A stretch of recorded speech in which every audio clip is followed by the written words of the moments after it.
Good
morning and welcome to the Sports Debate Podcast. I am your host, B.A., along here with James J. Train Martin and, of course, Jack Hurst. Hope you gentlemen are doing good this morning. Real quick, in the bouts of playoffs that we're having in the sports world, today is Game 7 of the Spurs versus OKC. It is in OKC. We'll get back to that in just a moment. And of course, the Carolina Hurricanes take out the Miami, the Colorado Avalanche. Not the Colorado Canadians. I'm sorry, Thank you, Canadians. Montreal Canadiens. Thank you, Jack. I had it there on the tip of my tongue; it just would not come out. So they take out the Montreal Canadiens with a 6-1 victory, 4-1.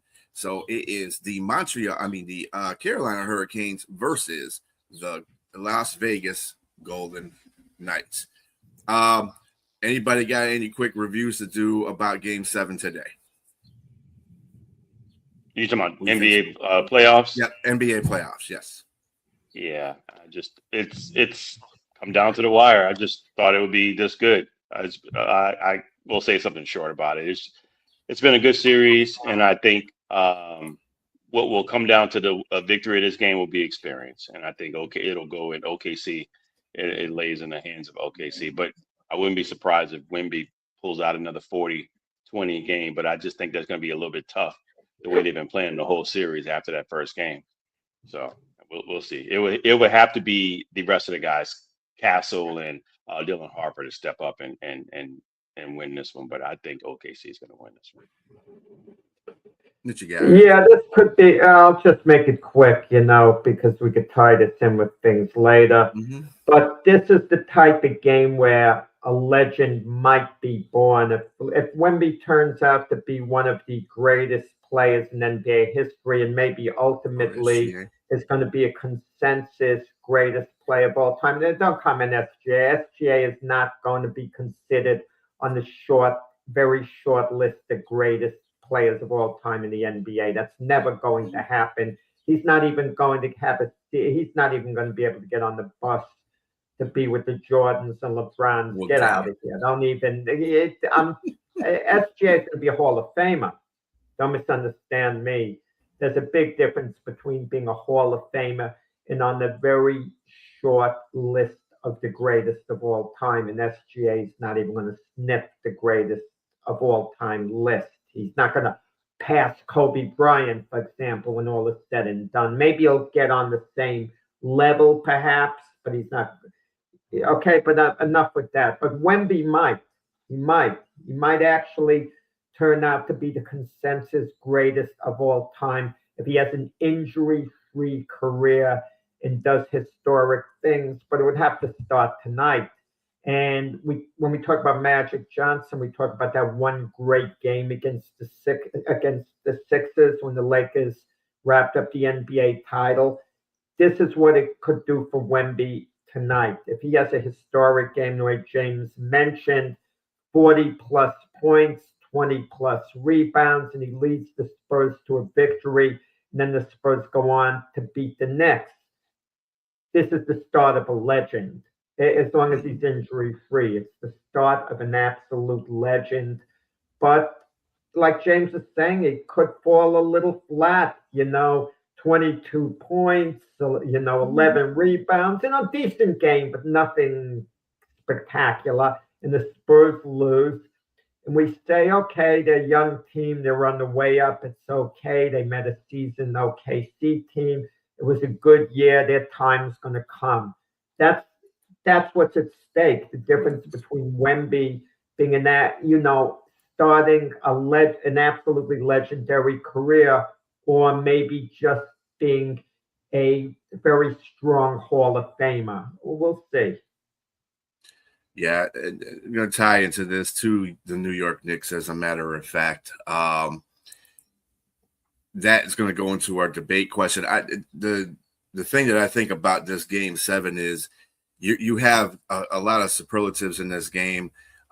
Is SGA going to be the MVP that he was voted to be in this game, or is he going to be the flopper that people see him as?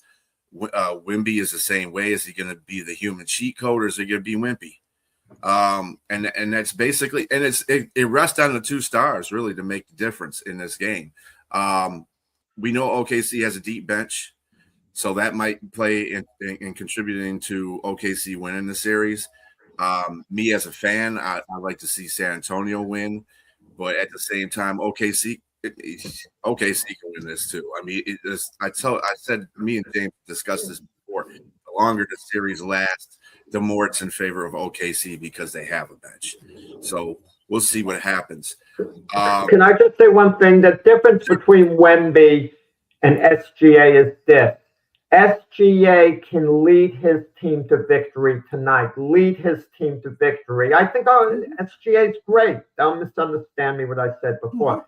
He can absolutely lead his team to victory. And if OKC wins, it'll probably be because SGA led his team to victory. But the difference is with Wemby, he would carry his team to victory. He could carry them on his back conceivably. SGA is not going to carry OKC on his back. He could get 36 points, his assists, play a great, great game, SGA. But he's not going to be a single-handed force. The guys around them, have to be better. But if Wemby goes off and plays a crazy game, he's the biggest force out there if everyone's at their best. You are indeed correct. And they will be meeting the New York Knicks, who have swept the Cleveland Cavaliers in their series to get to the to get to the finals. And this leads us to this question. For our first debate question, what would be more entertaining anticipated NBA finals, the Knicks playing the Spurs or the Thunder? Go ahead, Jack. Yeah, it would have to be the San Antonio Spurs without question. Now, I know the Thunder, the defending champions, but I'm going to tell you what the Thunder lack. You might say, well, they got their bench, they got this, they got that. They lack charisma. They lack charisma. You don't see people around the country, the Knicks are playing OKC. Let's see SGA match up with Brunson or whatever. SGA, he's not box office. He's the quietest superstar in sports. You could say that. The quietest superstar in sports. Not his personality. He seems like a very nice guy. He seems like the type of guy you'd want to be friends with. Good man, the way he seems on the surface. But they're not charismatic, OKC. And if they were ever going to be charismatic, the time would be now because they are the defending champions. And they're not like the bad boy Pistons and James's guy Isaiah. That was charisma. That was box office, okay? That was box office. James's guy Isaiah Thomas. That's what makes the finals. That's what the TV executives wanted. 9 minutes. The TV executives love the Lakers and the Celtics. They love the bad boy Pistons.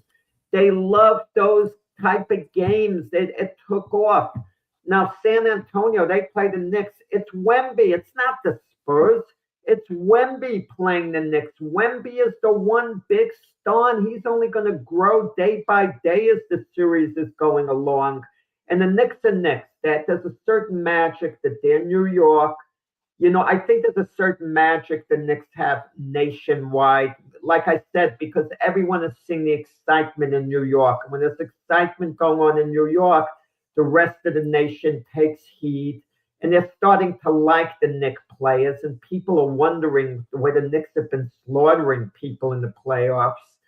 And SGA is the big star here, but of all the teams left, he's the big chip, the big box office attraction. And that's what, would be more entertaining, more anticipated. Like, not just, can the Knicks beat San Antonio, but how's SGA? I mean, did I say SGA? I meant Wemby. How is Wemby going to perform? How is Wemby going to perform? And it's all on him game after game. And he's the big attraction. So definitely San Antonio and the Knicks. That's who the TV executives want. That's who the fans would most look forward, to seeing, an NBA Finals game. Okay. That's the I easy said pick. I meant Wemby all along. I know, yeah. Yeah, excuse me. I mean, yeah. Yes. That's the easy pick because you got the eighth wonder of the world playing at 7'4" and having a possible triple-double with double-digit blocks, and so, yeah, that's an easy pick. But I'm definitely going with OKC. I think it's going to be a more entertaining matchup. Yes, we can say that that SGA is boring. Boring is fine with me if you're putting up 31.1 points a game and the rest you're able to dish out the ball. And if you can't score, you're making sure your other team's scoring. Tell OKC it's boring. Their fan base, I'm pretty sure they think it's boring too. Nah.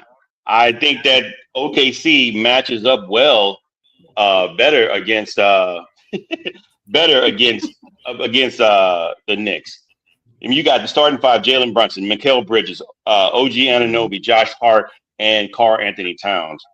Man, that team, and they have a bench as well: Miles McBride, Landry Shamet, Mitchell Robinson, who, I might add, is probably a better defender. I mean, looks like OKC laid out the game plan on how to slow down, not stop, but slow down Wemby.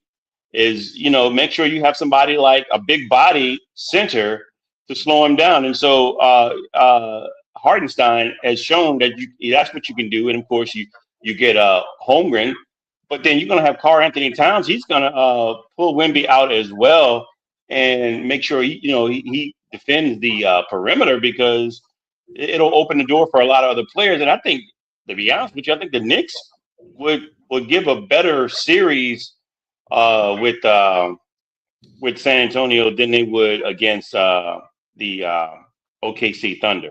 I think the OKC Thunder, if the Knicks don't want to meet, they don't want to meet the Thunder. They don't want to see them. I think they would have more experience and the best bench that you can have coming, and that would make it more exciting. And to me, to be honest, the most entertaining series is what we're watching right now. When we saw the first game with Wemby putting up 40+ points, we thought that I didn't think this, but a lot of people thought that the Spurs were just going to blow out OKC. I knew it was going to be a good series. We're at 7 right now. So I think this is still the most entertaining of all of the series, even if whoever goes to the finals.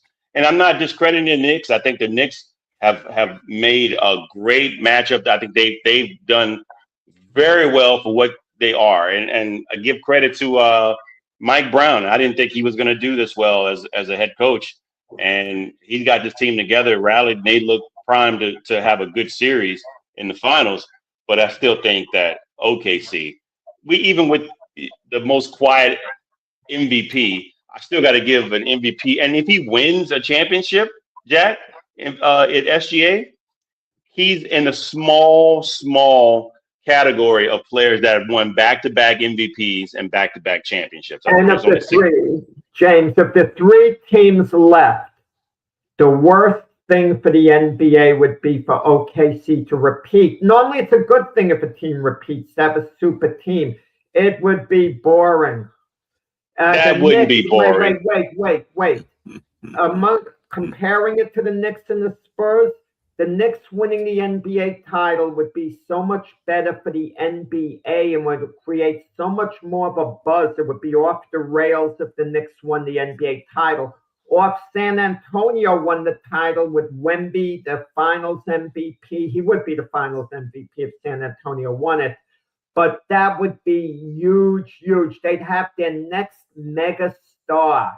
If OKC wins it, we acknowledge, hey, they were a heck of a team. They repeated as NBA champions, but it wouldn't have the same buzz as the Knicks. I disagree. I disagree with that. Why do I disagree? Because right now OKC is being garnered as the enemy because they flop, because they do this, they do that. A lot of people, you got a lot of people hating on them right now. So it brings more attention to them right now. It's going to make them even more hated. Yes, sir. You're not watching. They point out with SGA. They point out the whole team. They point out the whole team. No, they don't hate SGA. No one dislikes SGA. People, you're not reading the clippings then. You're not reading. A lot of people are hating on him right now. Yes. You're not reading. I read this. People do not, they can't stand. You saw the comments, FOKC. I mean, that's like kind of clear across the board. And I'm like, wow, really? People are acting like this? And I'm like, okay, that's what it is. People didn't like Golden State when KG joined the team. I mean, it was the evil empire when it happened. It happens, Jack. But it makes for great basketball when somebody can beat them. But if they win the next season, everybody's really going to hate them. They're really going to hate them. And that's going to make great ratings as well. So I'm all for it. I think even though it's not the question because the game is tonight, just a final parting comment for me.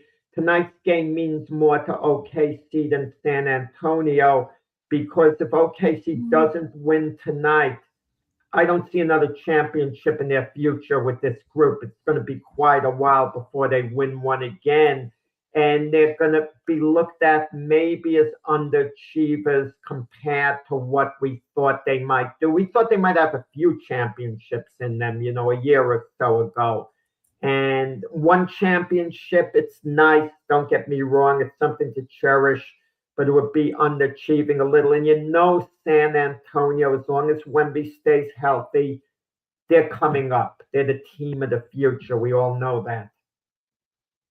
Fair enough. But at the same time, I don't think you can discount a team that has a bench that's the best bench in NBA as well. I mean, the reserves, that's why they were still number one, even with their second best player. If OKC doesn't win it this year, it's going to become harder to win it next year.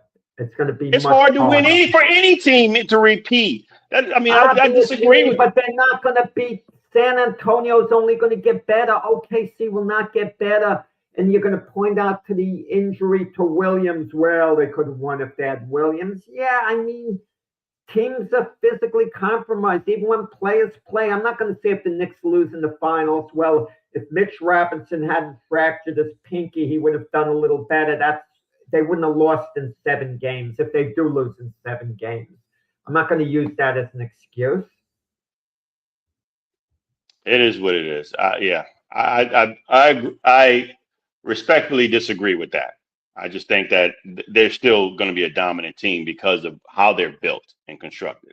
And it's just going to be a really good rivalry in the Western Conference between those two teams.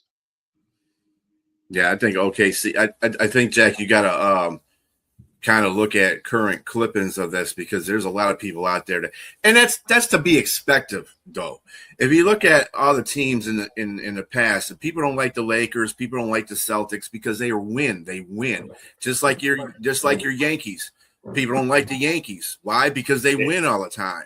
And they call them the same thing. Right. Yeah, it's just because when the Red Wings were winning all those games with people didn't like the Red Wings either.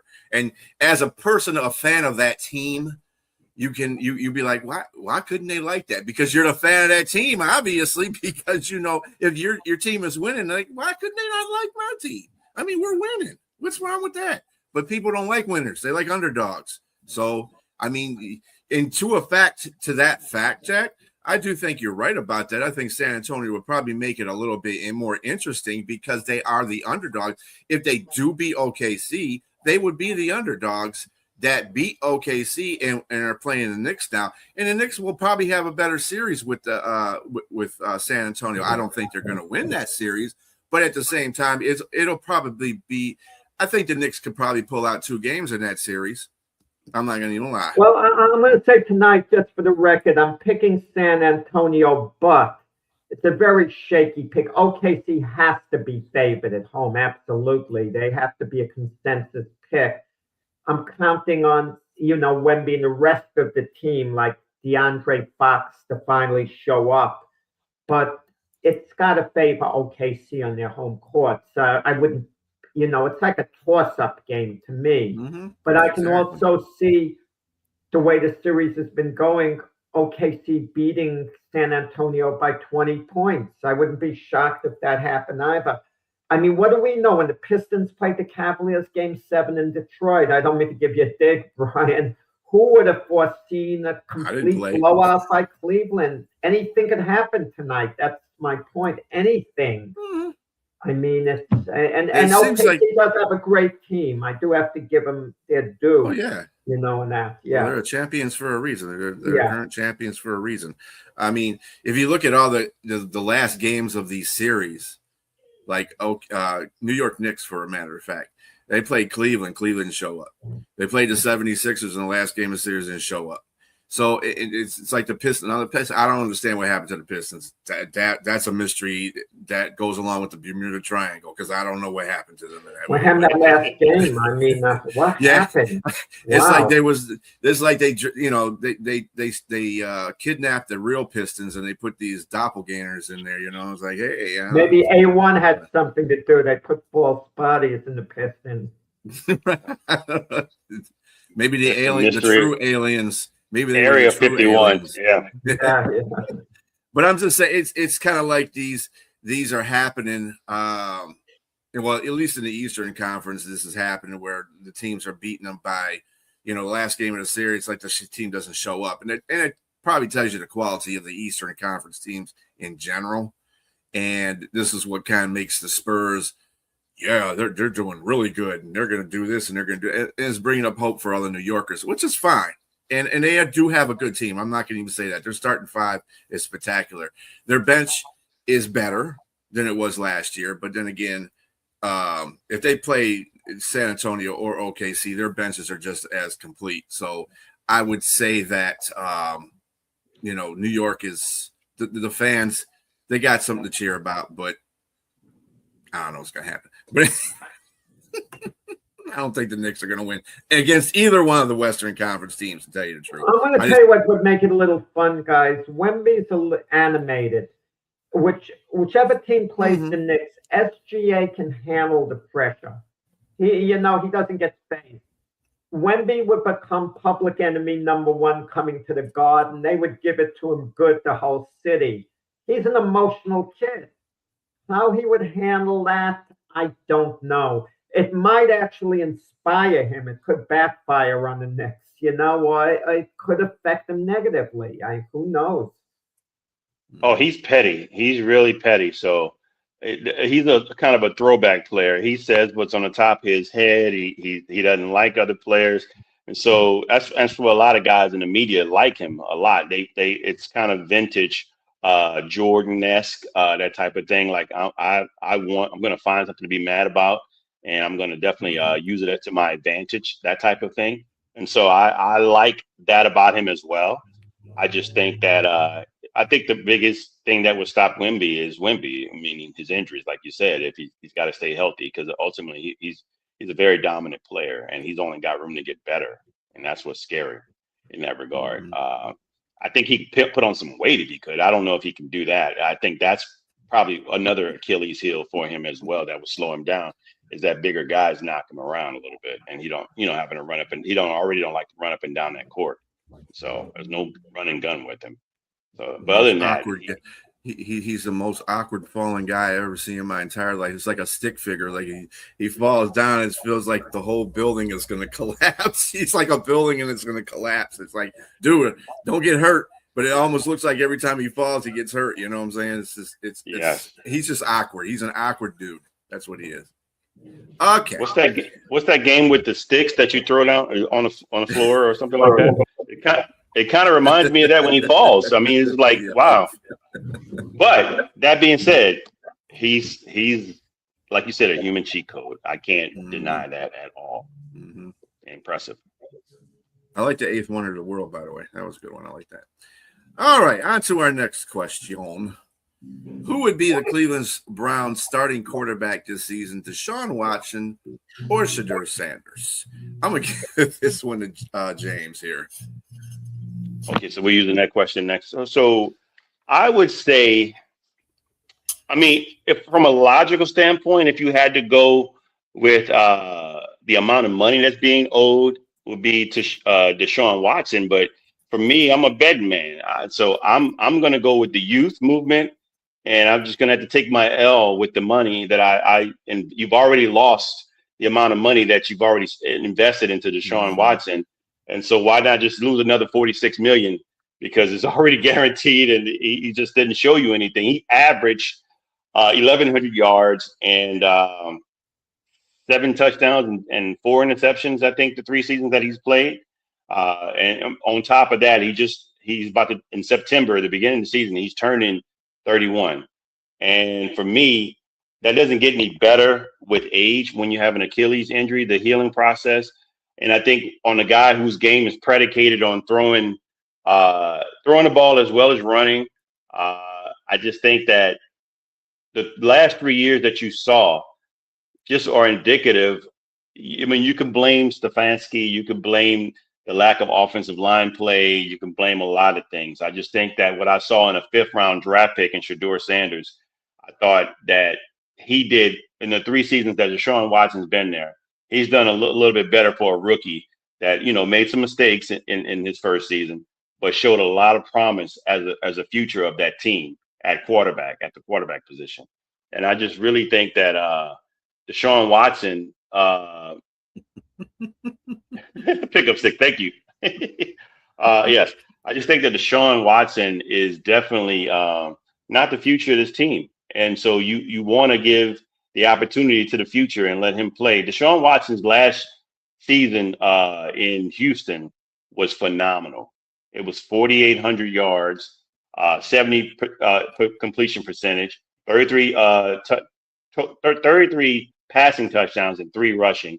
And he was just, again, MVP candidate, but they went 4-12. Can't really blame everything on him in that regard. Mm-hmm. But I hadn't seen anything close to that since he's been in here. I mean, blame it on, look, if you remember the movie Superman 2, when Superman elected to give away his powers and to be with Lois Lane, yes. So, but he was able to get that back. That's a movie. I don't know if Deshaun Watson can put an S on his chest and put his cape back on and become that same 4,800-yard player that he was in Houston. I just don't think that's going to happen. I just think that the likelihood of that is you give me evidence of who you are now, whether it be a mental block from what's going on off the field, or he's just lost it altogether. I just wouldn't put my eggs in that basket. I would definitely lean more towards, you've already got your receivers that you drafted running backs, you built up your offensive line. Seems like the GM is trying to get ready for a Shedeur Sanders show. And that's what I'm going with. I think he'd be better off as a starter in Cleveland. Hey, I'm going to ask everyone this. If Deshaun Watson did not have his off-the-field issues, would this even become a question? The answer would be obvious. Deshaun Watson should be the starter, but people look at Deshaun Watson with contempt because of what went on off the field, and they look at him as damaged goods because of that. And they don't want him to be their future quarterback. Let's be honest about it. Some people do. If he went to another team, some other teams who might have interest in Deshaun Watson might not actually put him on their team because they would be concerned about what their fan base might be saying. They don't want any type of distraction. Well, what he did, the issues that should be behind him. He I don't want to say paid his dues because that would be maybe an inappropriate words, but he got his punishment. He I'm got sorry, his Jack. I have to interrupt you in this one. Sure. Look, it was behind him when he went to Cleveland. No, it wasn't behind him. No. For the fans, I'm just saying. My point is, bringing that up is that talent trumps most of these things. And so, if a team felt like this is something that did before that, James, they didn't no a good deal after his problems. I think they all knew what was going on. I'm saying, but they knew what was going on, and I thought they had to look into the situation to say, do the benefits outweigh the risk? And that's what they thought. They thought the benefits outweighed the risk, and they gave him guaranteed money. And so my thing is, everybody thought. I mean, if he played like he played in Houston, nobody would be. It'd be very few people talking about that situation. That most people are looking at it like, okay, he's damaged goods and he's got the issue. But the issue would be small potatoes if he was playing lights out. If he was playing lights out, nobody would even care. It would be unfortunately just the people. Exactly. So if he can recapture a lot of what he had before, this isn't even a debatable question. Obviously, he should be starting ahead of Shedeur Sanders. It's not even close. Deshaun Watson was one of the best quarterbacks in the NFL. Shedeur Sanders was a third stringer last year. Promote him this year. Let him start the year as the primary backup. That's a promotion in the company. I know you guys have worked in companies. Someone doesn't go from the. But he's taking a demotion again. He's taking a demotion again. What do you mean? He was the starter for the last 7 games. He started a few games, but he was not the starting quarterback of Cleveland. Someone had to start those games. No one anointed him the starter. No one anointed him the future Cleveland Browns starter. No one at all. The Kevin Stefanski, who didn't even want Shedeur Sanders, had no choice but to play him the last few games, and Shedeur Sanders did so. He didn't do bad. He didn't do good. He gave you the feeling we would like to see more of him before we can come to an evaluation. That's the feeling, but that's not the reason to make him your primary starter if you have someone better. But his rookie season was better than what Deshaun Watson put out for 3 years for $210 million that they've already given out. No, Jack, but you know the truth of the matter. Towards the end, Deshaun Watson was played just as well as Shedeur Sanders did. Neither was lights out, but Deshaun Watson actually had some good games for Cleveland as well. But I'm sorry. He has to have elite games for Cleveland for that amount of money. And even the owner came out and said, we made a mistake. He came out and said, we made a mistake. Obviously, when you're paying, what did they paying him like $230 million? 250, 246 or something guarantee, yeah. Okay. And he's injured the whole time. And yet hearing still about the off the field issues, people coming out of the woodwork. Yeah, you feel like it was a terrible signing as it turned out. But that's what happens in sports. Usually the terrible signings are the result of a player getting injured and then he becomes baggage after a while. I mean, Deshaun. Well, would you agree that it's probably one of the worst in the NFL's history signings? Because he was hurt a large part. In part, it doesn't matter why. I'm saying, would it be one of the worst? Oh yeah, of course. When you're paying all that money and the guy's not seeing the field. I mean, it's the same thing as Aaron Rodgers' first year with the Jets. He had the Achilles injury. That makes it a terrible signing because they got nothing out of it. But he has a year left on the contract. You're paying him big quarterback money, Deshaun Watson. Let him start the season. Let him be a starter. This is the NFL. Someone commented before, well, the Browns aren't Super Bowl contenders. So why not go with the young guy? Because in the NFL, rebuilding isn't a key word. You can be a Super Bowl contender in 1 year and fall apart in a year. Look at Washington with Jaden Daniels. They came out of nowhere and they won 1 game away from the Super Bowl the year before last. Cleveland made some good draft picks. They can arguably win their division. It wouldn't be, it wouldn't be crazy that they get better as the year went along and went on a run. I mean, this is the NFL. I don't know I like Shedeur Sanders a lot. I said that all along. I thought it was a fiasco. He went to the 5th round. I wish the Jets would have grabbed him a lot earlier and just made him the starter. But you do have Deshaun Watson. You're paying him big money. You're not paying him that type of money to be a backup. See what he could do. If he gets off to a rough start after a few games, you go to Shedeur Sanders and he becomes your starter. Okay, but you start the season with Deshaun Watson. And if Deshaun Watson, this is the bad part about Deshaun Watson. If he's really, really good this year, let's say he gets back to his old self, he's a free agent. But does another team sign him? Let's just say, hypothetically, agreeing with you that he does start and he had the lights out year, then all the other seasons would have been worth the losses, the injuries, everything else. Because let's just go with the full hypothetical that they have a lights out year, they get to the playoffs, they go deep run, and Deshaun Watson is the guy that you want. He's showing you that he's the guy that you expected him to be when you brought him in for that amount of money. But that's almost unlikely, Jack. It's just like a hoop dream. As if you remember those kids for the basketball documentary, they showing them at the levels they trying to get to the NBA. They never got there. Let me put it a better way, and then Brian could answer, unless you want to rebut. Bottom line is this: if you just want to look at it this way, let's forget the future potential free agency, Shedeur Sanders development, etc. Who, beginning this season from game 1, gives you the better chance of winning? Deshaun Watson or Shedeur Sanders as your quarterback? I think it's Deshaun Watson if you want to just simplify it and not talk about rebuilding and talk about the future. Who gives you right now the better chance of winning if you're Cleveland? I'm going to say not Deshaun Watson. I'm going to say Shedeur Sanders. Okay, entitled the opinion. Yes.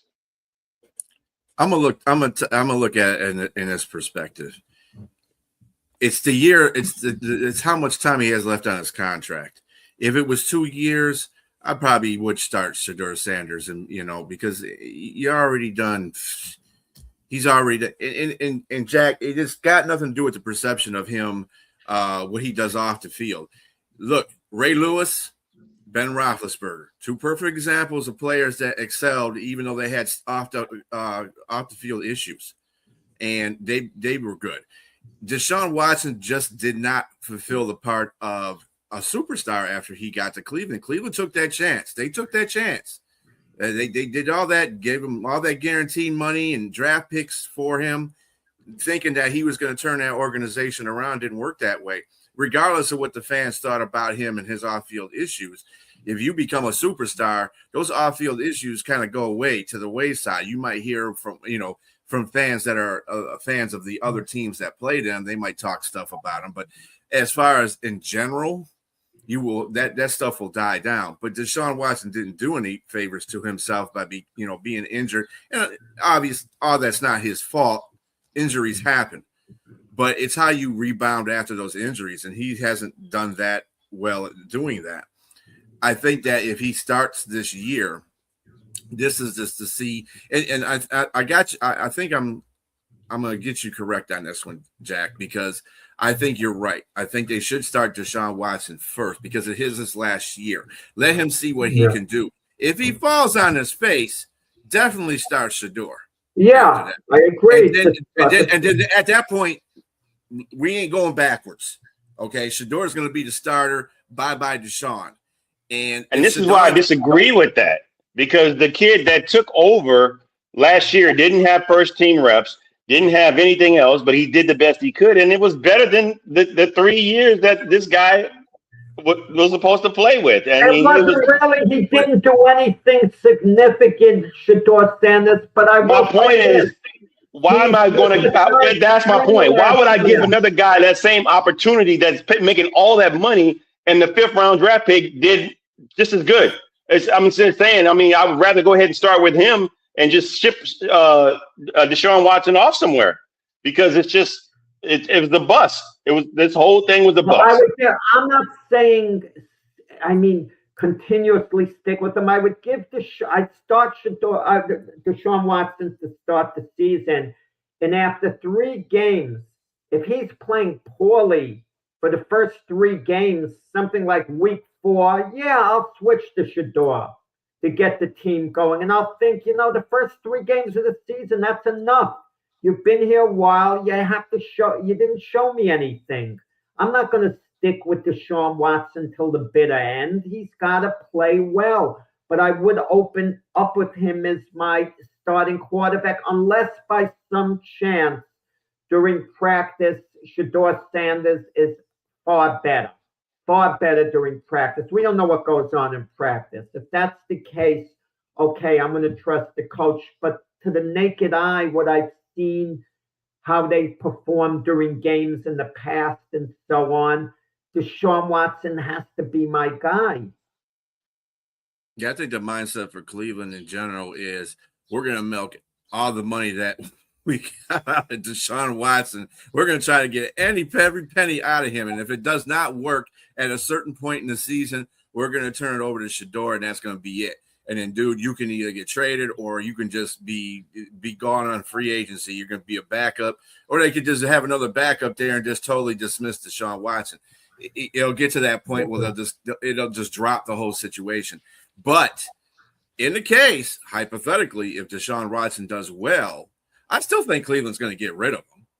I don't care if he does well or not. He's going to be a free agent, and right. I don't know what I offer him a contract, because I wouldn't need. No, that ship is done sailed. Wait. It's easy to say now, but if Cleveland makes the playoffs and Deshaun Watson plays like one of the best quarterbacks in the NFL again, you've got a problem if you're Cleveland. Yeah, you do. I agree. Yeah, I agree with that, but I just don't think he's going to do what he did in 2020. Give him 3 games at the beginning of the year, and let's find out. That's Jack, what I think. Jack, his last great year was in 2020.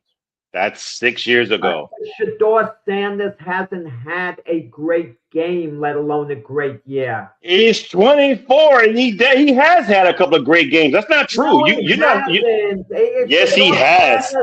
Was a jury still out type quarterback based on his performances with Cleveland.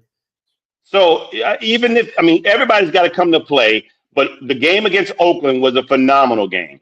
And, I know you're going to say Oakland is Oakland, but it is what it is. He played lights out. He had almost 400-plus yards. The Oakland that got they're not all Las Vegas, who got the first overall pick in the draft. Yes, absolutely. But everybody still has to come to play. It's a rookie playing that game. Sorry, Jack. Just start Deshaun Watson, and nothing. Only good things are going to come out of it. If he plays well, that's what you want.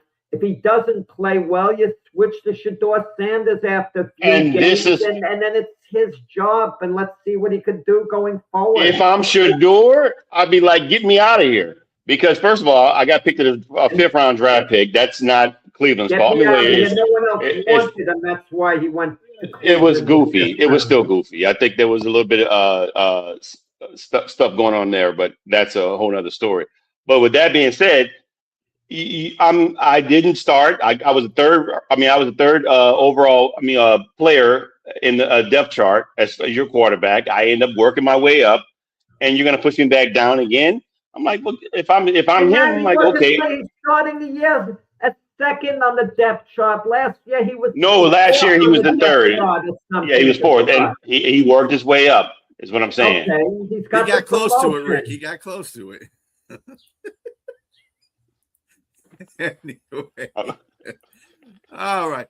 I think we beat up on Deshaun Watson and Shedeur Sanders enough on this topic. This is a really good one, though. How about this one? was a greater player, Wilt Chamberlain or Bill Russell? We're gonna go with Jack on this one. Yeah, I was kind of hoping James would go first because this is one of those questions that you could make a case for either guy. It's based on what you're looking for, what you're looking at. I mean, if we have to just isolate them one-on-one, Wilt was a greater player one-on-one. He was a greater player. Wilt just wasn't a closer. He didn't close series out the way you want great players to do it. And Russell wasn't nearly the individual player that Wilt was, but Russell fit much better into the team concept. And even Wilt Chamberlain said, I don't think the Celtics would have been as good if I were on their team. But when you look at an individual player, I mean, how can you pick Bill Russell over Wilt Chamberlain mano a mano, one-on-one? I mean, Bill Russell wasn't a scorer. When I was a kid, I saw both guys play. So I had the naked eye test in front of me. And then that's how I like to go on things. Bill Russell was a great, great defensive player. I mean, I'll give you an example. He was a much better version of a Dennis Rodman, for example. He would grab the rebounds the way Rodman did, but he, defensively, he would make a difference there. He would make a big difference. Wonderful passer. Okay. He would rebound on the defensive end. Celtics like to run. He would start the fast break, but he wasn't an offensive force. That's the problem. And I don't want to hear, well, Bill could have scored a lot more. No, he couldn't have. He wasn't a shooter. He had a bit of an inside game, but he wasn't a natural scorer. I mean, he wasn't a force on offense. Bill Russell was arguably the greatest defensive player in basketball history, arguably. But Wilt Chamberlain wasn't far behind if that's the case. Chamberlain altered the middle. Teams couldn't drive on him the same way with Chamberlain in the middle there. He would be phenomenal the way he would be blocking shots. I don't need to cue remarks right now in the middle. I'm going to turn it over. If you're going to do that, I mean, I love Rick, but I don't need that in the middle while I'm talking. You guys just start laughing. But that's basically it. I'm going to turn it over to James. So who are you going with? Wilt Chamberlain. Okay. Yeah, you can argue Wilt Chamberlain. I mean, offensively, he's scoring 100 points once in a game. I mean, that's a record. He's averaged 50 and 26 rebounds, 50 points, which is incredible. But when it comes down to it, man, championships matter. Championships really matter, and some people, it depends on who's debating. I see your question. Who was a greater player? To me, you can look at that multiple ways. You can say individually offensive player, which we didn't add in, or someone totality defensively. It could have been defensive player. And I think being 6'10" and having a wingspan of 7'4" in Bill Russell, he was able to slow Wilt Chamberlain down enough to win championships. They lost one to him when he was with the 76ers. I mean, mind you, yeah, they beat an aging team, but in their prime, man, the Celtics were it. Cousy, Havlicek, and who else did? Let me see. Tom Sanders, Don Nelson, Sam Jones. These guys were on that team, and they had a great system, and that allowed for a player like he didn't have to score much. He can just be show his defensive prowess on the field, on the court, and like you mentioned, arguably the best defensive player ever, and 11 championships in 13 seasons. That's just hard to debate, man. I mean, we could say, yeah, there could have been other players in the team. It is what it is in the system that you work in under Red Auerbach. Fine. I just think that, again, one can argue, and I'm going to argue it's. I was on the fence. Honestly, I looked at this is a great question you proposed, and it was just hard. You can easily look at Wilt and say he's the greater player, 7'1", 775 pounds, and just dominant offensively. But he wasn't that great defensively, and like you said, he wasn't a closer. This is the single most debatable question in NBA history. Not Jordan LeBron. It isn't that big a debate.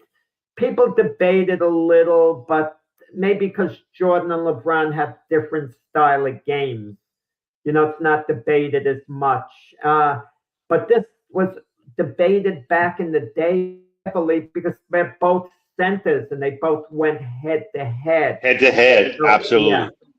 And speaking of head to head, the record 57-37 during the regular season and 7 of 8 during the playoffs go to Bill Russell. So I'm going to give Bill the nod. Yeah, but if I'm going to make the argument who's better, I could then say, well, John Havlicek, look at all his championships compared to Jerry West. And no one's going to say John Havlicek was a better player than Jerry West. So maybe we're being a little unfair to Wilt that way, but Wilt wasn't a closer.